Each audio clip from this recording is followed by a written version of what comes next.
আলজেরিয়ার বিপক্ষে দুর্দান্ত জয় দিয়ে বিশ্বকাপ অভিযান শুরু করেছে আর্জেন্টিনা। সেই ম্যাচে দলীয় পারফরম্যান্স যেমন ছিল চোখে পড়ার মতো, তেমনই খেলোয়াড়দের ব্যক্তিগত নৈপুণ্যও ছিল প্রশংসনীয়। তবে ফুটবলে অতীতের সাফল্য ভবিষ্যতের নিশ্চয়তা দেয় না। তাই গ্রুপ পর্বের দ্বিতীয় ম্যাচে অস্ট্রিয়ার মুখোমুখি হওয়ার আগে নতুন করে পরিকল্পনা সাজাচ্ছেন কোচ লিওনেল স্কালোনি। এখন সবচেয়ে বড় প্রশ্ন, আলজেরিয়ার বিপক্ষে জয় এনে দেওয়া উইনিং কম্বিনেশন কি ধরে রাখবেন তিনি, নাকি প্রতিপক্ষের শক্তি ও দুর্বলতা বিবেচনায় কিছু পরিবর্তন আনবেন? কানসাস সিটিতে দলের অনুশীলন ঘিরে রাখা হয়েছে কঠোর গোপনীয়তা।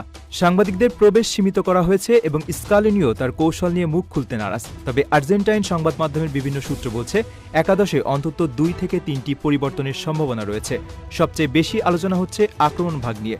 প্রথম ম্যাচে লিওনেল মেসি দুর্দান্ত খেললেও স্ট্রাইকার লাউতারো মার্টিনেজ প্রত্যাশিত পারফরম্যান্স দিতে পারেননি।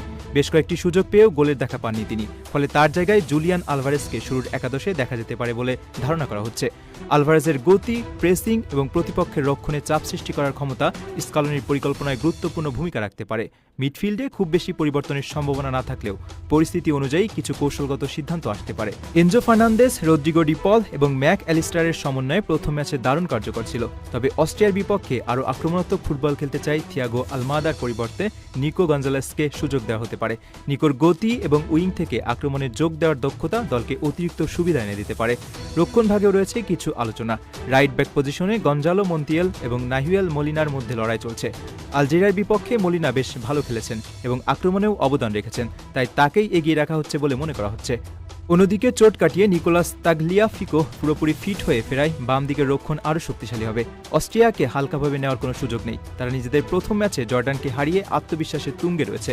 দলটি শৃঙ্খলাবদ্ধ ফুটবল খেলে এবং দ্রুত কাউন্টার অ্যাটাকে ভয়ঙ্কর হয়ে উঠতে পারে। তাই স্কালোনি জানেন, সামান্য ভুলও বড় বিপদ ডেকে আনতে পারে। আর্জেন্টিনার লক্ষ্য অবশ্যই স্পষ্ট। এই ম্যাচে জয় পেলে রাউন্ড অফ 32 এর টিকিট প্রায় নিশ্চিত হয়ে যাবে। ফলে দল কোনো ঝুঁকি